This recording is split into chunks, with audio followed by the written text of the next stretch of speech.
హల్లెలూయా. మనకు సినిమాలంటే ఇష్టం. మనకేమి ఇష్టం?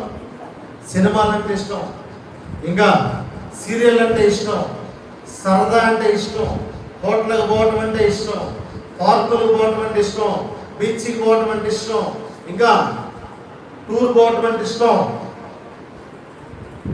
కానీ యేసయ్య దగ్గరికి పోవటం అంటే కష్టం. యేసయ్యని నువ్వు ప్రేమించలా, యేసయ్య దగ్గరికి నువ్వు పోలా, యేసయ్య కావాలని నువ్వు రాలా, యేసయ్య నువ్వు ముందు రాలా. యేసయ్య నిన్ను ప్రేమించు, యేసయ్య నీ మీద మనసు పడ్డాడు, యేసయ్య నిన్ను దగ్గరికి తెచ్చుకున్నాడు. నీ మీద ఇష్టమైనటువంటి యేసు ప్రభువు వారు తన రక్తాన్ని ఇచ్చి తన ప్రాణాన్ని ఇచ్చి నిన్ను చేర్చుకున్నాడు. ఈ లోకంలో అంత ఎక్కువగా మనసు పడ్డవారు, ప్రేమించిన వారు ఎవరైనా ఉన్నారు అంటే యేసు ప్రభువుని మించిన వారు మనకు ఎవరు లేరు.